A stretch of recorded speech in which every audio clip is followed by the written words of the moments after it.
Greetings all, my name is Dominic and today you're tuning into the Comic Book Report, where we review comic books and graphic novels so you can get an idea of what to read. And today I thought I'd prepare a video for all of those looking to dive into the world of the amazing Spider-Man by giving you a list of 10 great Spider-Man comics for new readers.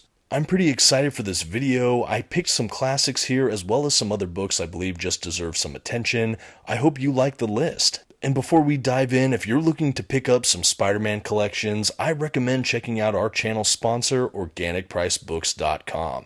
You can use my code at checkout, TheComicBookReport, to receive $2 off of your order. Please note if you use my affiliate code or link to make a purchase, I will receive a small commission, but it's a great way to support our channel. Thank you so much for considering. Now let's get started with some Spider-Man recommendations. First on our list, I had to do it. If you want to start Spider-Man, I always recommend going back to the very beginning. Amazing Fantasy 15, Amazing Spider-Man #1, that initial run from Stan Lee and Steve Ditko. So many incredible issues here. I have them reprinted in this Amazing Spider-Man Omnibus Volume 1 from Marvel Comics. This is a fantastic edition if you can find it in print. I absolutely love this collection. It comes in at right around 40 issues and is a fantastic primer on this legendary character. I think for my money, this series along with the Fantastic Four are the absolute highlight of the Silver Age of comics. And I do think that this is just a spectacular run in that you get to see not only Spider-Man, but so much of his supporting cast of characters and villains that have weathered the better part of a century. This single volume will introduce you to, of course, his origin, being bitten by that radioactive spider, losing his beloved Uncle Ben, and doing his best with his great power to be greatly responsible. Again, I think it's just incredible how many of Batman's villains are not only established in these initial issues, but how much of their character is still present today in modern comics. The DNA for modern Spider-Man stories, films, all of these things can absolutely be seen in these initial pages and issues. And to have so many issues bundled together in an incredible oversized hardcover edition with some nice glossy print pages, the Amazing Spider-Man Omnibus Volume 1 had to earn a spot on my list, but really anywhere you can read these first run of issues, like I said, start with Amazing Fantasy 15, then dive straight into the Amazing Spider-Man title with issue 1. I think even if you're a fan of more modern comics, it's still a great idea to go all the way back to the origin and even brush up on a few issues. I think it's so great to see the foundations of this character, and it had to earn a spot on this list. Next up on my list, another fantastic origin starting point. Of course, I'm talking about The Ultimate Spider-Man by Brian Michael Bendis. The collection we're looking at today is the Ultimate Spider-Man Omnibus Volume 1, collecting his first, again, almost 40 issues of adventures. And it's really a great starting point for more contemporary readers or those that are more interested in more modern comic books. For those that perhaps don't know, The Ultimate Spider-Man takes place in an alternate universe, the Ultimate Universe within Marvel's multiverse. That allows this Peter Parker to be a little bit different than the one we see in the mainstream comics within Marvel's 616 universe, but it really let them do a refresh to the character, his supporting cast, and some of his most notable adventures. Another fun wrinkle here is unlike in the 616 universe where we get Spider-Man's origin story in Amazing Fantasy 15, the origin story for this Spider-Man takes place across maybe 5 or 6 issues, comprising the first story arc in this collection. Why I like this is that Bendis was able to really take his time and set up the foundational characteristics he wanted for his characters and the conflicts that would ensue. This is a fantastic relaunch and I think an on-ramp for so many of today's Spider-Man fans. And frankly, it's really hard to beat Mark Bagley's incredible artwork throughout this run. This is really a memorable title and a perfect starting place for new Spider-Man fans or those that maybe want to read Spider-Man for the first time.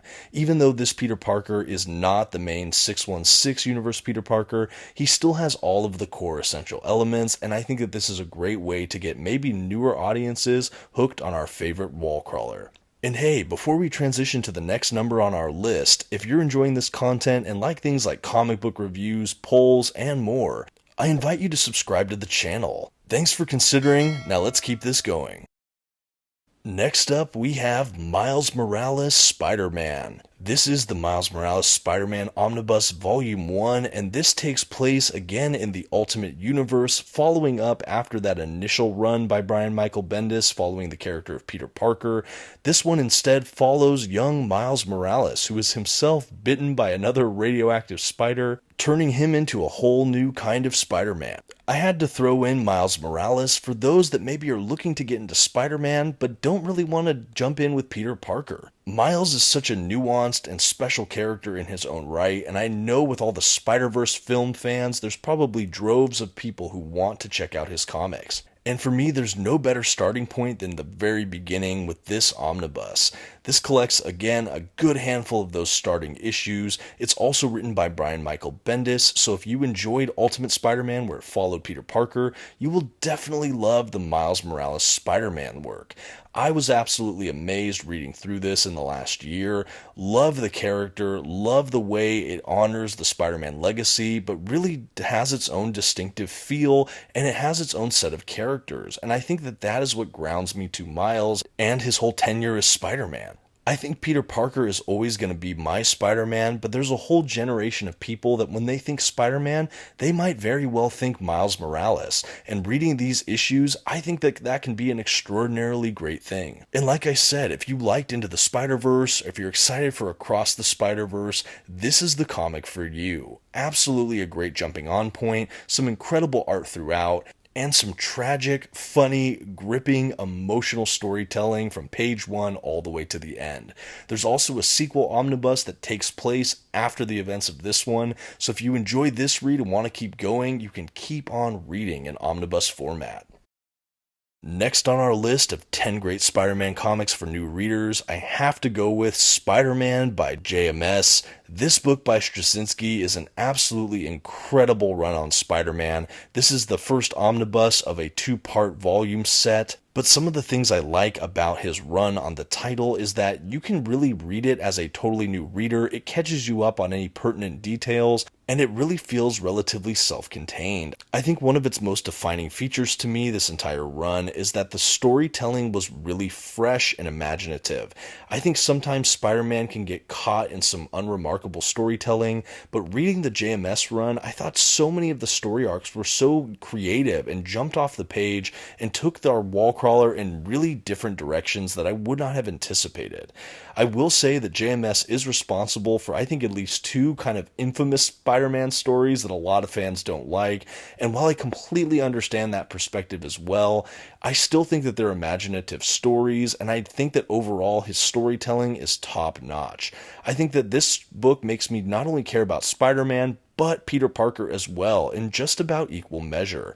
And I think that that's a really telling thing as well for a great Spider-Man book.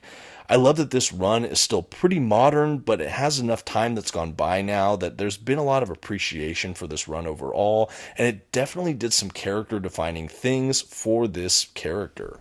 The art as well is an absolute standout. This is such a must-read for Spider-Man fans and for those that want to read a modern Spidey book. I love this run. I'm looking forward to getting part 2 in omnibus format should we see a reprint of it sometime in the future, hopefully.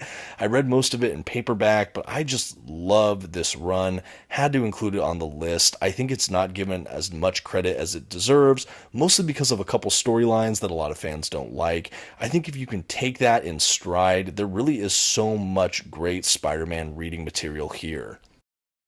Next up on our list, Amazing Spider-Man Brand New Day. This is the beginning of the Dan Slott Spider-Man era, which does take place directly after JMS's run, so if you finish that and are looking on where to go next, or if you just want, well, a brand new start, you can absolutely read this from page 1 and dive into a Spider-Man run that goes on for some time without really needing a ton of background information. Brand New Day was one of many Spider-Man relaunches, but in my mind it's one of the most successful. It really establishes a consistent status quo, it sets up the cast of characters really well from page 1, and it has this feel that it just wants to get new readers in. I love that this collection I have here actually starts off with a pertinent facts about Spider-Man or what has gone on before in the first page or 2, really filling in all the exposition and information you need before diving into the run, and then you're just off to the races. This is a standard size hardcover that I have here that starts Dan Slott's run on the title, but I know an omnibus for Brand New Day has been solicited from Marvel Comics, I believe coming out later this year. So if this run looks like something that would interest you, you could look for these books or maybe save up for an omnibus pre-order from Organic Price Books. I think that this run, especially this Brand New Day storyline, has just some incredible artwork. I know I've said that a lot, but I think Spider-Man does attract a lot of incredible artists, and this kind of like realistic approach we have in Brand New Day definitely is a shock to my system, reading some more maybe animated kind of storytelling in some other comic book runs, but I really like it. I also think that Dan Slott has a very authentic sense of voice. I've really loved a lot of runs I've read from him. I know I recently read and reviewed the Silver Surfer omnibus he did, and he's just done so much, and I think that he's kind of a mixed bag, or people have mixed reviews on him, but personally I really like a lot of what I've read from Dan Slott, and certainly this relaunch of Spider-Man is a great example. Check out Spider-Man Brand New Day. Next up on our list, Amazing Spider-Man by Nick Spencer Omnibus Volume 1. And I'll say right from the jump, I have yet to complete this omnibus myself. I'm actually still actively reading and making my way through it. But why I include this on the list is even from the initial handful of pages, I can tell that this is a run that's made to be accessible for a new audience of readers or those trying to break into the Spider-Man title. I think similarly to Brand New Day, this is a real starting point for a new status quo for our favorite wall crawler, and it really has, I think the first arc's even called Back to Basics, because this is really stripping Spider-Man back to some of his core elements, some of his favorite characters, and really just jumping in. This is also the most modern Spider-Man collection I have in my possession, and frankly, that's one of the main reasons I wanted to include it on my list, because while I'm a big advocate for going back and reading the origins of your favorite characters and kind of reading through a lot of the continuity and the history, sometimes it's really fun to discuss contemporary books that are ongoing or recent reads that have come out in the last couple years, getting into the online or in-person communities and talking about these new runs that are ongoing or just having finished, and I think that that's what you could do with Nick Spencer. I know certainly it's a kind of a hot topic. I think that this is another run that's considered kind of hot or cold with a lot of fans out there, but I think at any rate, it's a great place to start for new readers, and I think especially if you want to jump into a very contemporary Spider-Man book and Spider-Man take, I think you could do so much worse. I really love a lot of stuff I've read by Nick Spencer. I know I recently reviewed the Morning Glories collection volume 1, also by Nick Spencer. He has a Captain America run I'm also reading right now, and he's just an incredible writer, and I think that there's some beautiful artwork here from Ryan Ottley, one of the incredible artists on Image Comics' Invincible, which was another great read. But again, great place to start for new readers if you want to start, again, back to basics, but with a very, very modern, contemporary touch. Definitely check out the Spencer run. Next up on our list is The Amazing Spider-Man by Roger Stern Omnibus, and I'll admit as well, I'm a little bit past maybe 3/4 of the way through this gigantic omnibus as well. Haven't completed the run yet, but I'm making my way through, and I've read enough hundreds of pages of it to safely recommend this title. This is really your 80s Spider-Man, so this collects a lot of the adventures from Peter Parker the Spectacular Spider-Man and titles from Amazing Spider-Man, which were both ongoing series, and this again makes up a lot of the 1980s run on Spider-Man, and it's a really prolific run that has withstood the test of time, and many consider it one of the best runs that Spider-Man has ever had. I think one of my favorite facets of it is, again, it makes me care about Peter Parker and his cast of characters like Aunt May and Mary Jane, things like that, in ways that I maybe haven't before or maybe since. I really love it as well. It introduces the character of Hobgoblin and also showcases a handful of villains that we don't always see maybe in video games or on the big screen, but are still absolutely fantastic. I also think reading it through a modern lens, it's really fascinating to have kind of an 80s time capsule with a pop culture piece like this Spider-Man run, but it really still holds up. It's a ton of fun. I really have enjoyed making my way through it. The art has a really classic feel, but everything is very dynamic. It's before we get into kind of the more experimental 90s stuff. But still a ton of great art pieces to see here. Again, I think Roger Stern really understood the characters of Peter Parker and Spider-Man, and the adventures are just a ton of fun. There's not a ton of overarching stories, other than I think the Hobgoblin story and a few others. A lot of these can feel like one-shots or episodes in the life of Spider-Man, but I think that's to its strength, and I've really enjoyed just diving in, getting my toes wet, reading a great issue, and then putting this back on my bookcase. I think it's a stellar run that has a lot of iconic Spider-Man moments, and I think it's also very, very accessible to new readers out there. So if you're looking for something a little off the beaten path, but is something well regarded, definitely recommend checking out Roger Stern's run. Next on our list today, Spider-Man by Todd McFarlane Omnibus. I was just talking about experimental 90s artwork, and there's maybe no better representation for me of that than Todd McFarlane.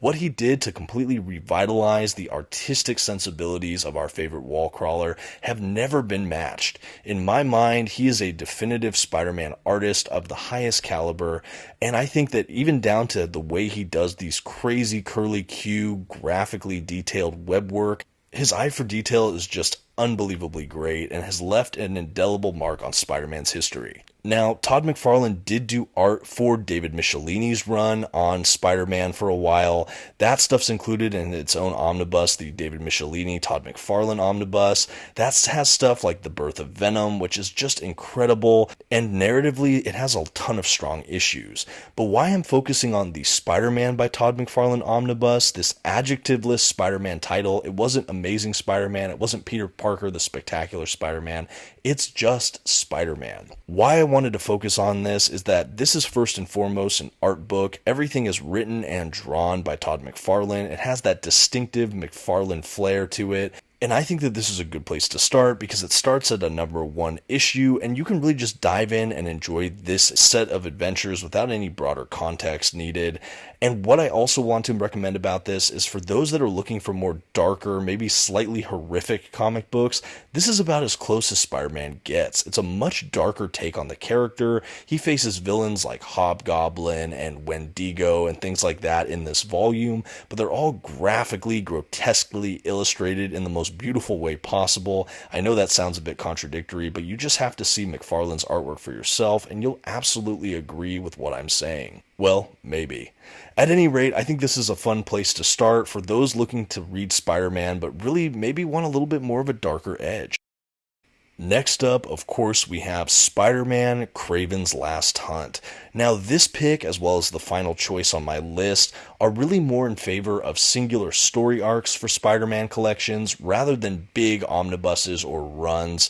I wanted to give a few in this list that were really, really standalone, that you can just go pick up a small graphic novel, get in, get out, enjoy a Spider-Man story, and decide if you want to read more from there.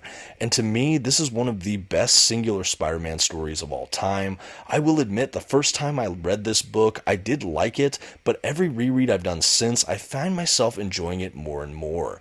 I will do a slight trigger warning, as this does deal with things like suicide, but if you can handle matters like that discussed in fiction, this might be a story worth reading. It has really stood the test of time and has one of my favorite depictions of Kraven the Hunter. He's never been more menacing to me, and the art is absolutely jaw-dropping. He's still in a black cloth Spider-Man suit at this time, and there's really a much darker feel to this story as well. You have a really heightened sense of stakes. You have Spider-Man kind of explore kind of these philosophical existential ideas, get really pushed to his breaking point, and it's just seeing Spider-Man in ways I've never seen him as well. Kraven's basically trying to hunt down Spider-Man, then take his place. Spider-Man basically has to try to stop him, but it really goes to these places that I've never seen a Spider-Man comic go to. It's definitely more intense, maybe not for younger readers, but it is a really lasting Spider-Man story that to this day, I'm still just shocked every time I read it, and there's always a detail or two that I pick out every time I read that I never noticed before, or certainly didn't appreciate to the degree I probably could. I know I reviewed this on the channel a while back, but I had to include it on this list because I think that there might be some new readers that just want to read one of the great Spider-Man stories, and for that, I can definitely point at things like Kraven's Last Hunt. And finally, last on our list today is Spider-Man Blue by Jeff Loeb and Tim Sale. Now, this is one of my favorite Spider-Man stories. I had to put it on this list. The art is from the late, great Tim Sale, who we lost maybe a year ago. His artwork is absolutely striking. You might recognize his work from things like Batman The Long Halloween, and I just really love this story. It really just flashes back to what made Spider-Man in the Silver Age really great, but doing it in a more contemporary lens. It has a loose frame narrative of Spider-Man remembering his dearly beloved Gwen Stacy, who he lost some time ago. Each issue in this collection basically has a flashback to some of his time with his lost love. He reflects on what it was like during those early days in his flirtation and relationship with her, and all the ideals he had as a new fledgling Spider-Man. I think that there's a lot about love and loss in this book, and it's one of the most melancholically beautiful books I've ever read. So happy to have it in my collection. I do think that this copy is currently out of print, but I believe Marvel is releasing a gallery edition sometime this year, so if you're interested in reading it for yourself, maybe pursue looking into that. This is a beautiful story that, again, in my mind, is almost an art piece first. However, the narrative is so strong.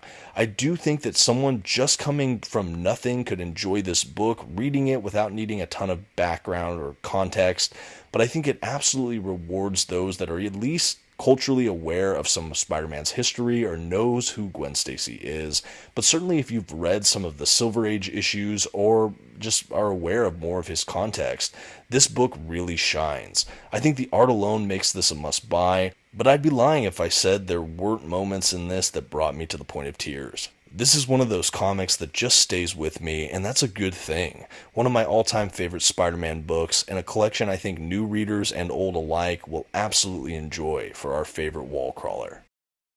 And that's going to start wrapping us up. This has been 10 great Spider-Man comics for new readers. I really hope you like it. I'm still kind of experimenting with this kind of format for videos, more of the list videos or top 10 kind of things. So I'd love your feedback below. I hope you liked it. I'd also love to get some comments going about some of your biggest recommendations for Spider-Man comics, particularly for new readers or those that just want to check them out maybe for the first time. Let me know in the comments below. Let me know what's made your list. There are so many other picks I could have done and so many honorable mentions, but I wanted to strip this down to just 10 that I could really stand behind and recommend, some that I think are going to be in probably everyone's list, and a few that might surprise some people. I've really enjoyed just thinking and talking about Spider-Man today. I hope you've enjoyed watching. Also comment if there's characters you want me to do a video like this for in the future. Until next time, this has been the Comic Book Report. Don't forget to give this video a like if you enjoyed it, and maybe subscribe to the channel. Have a good one.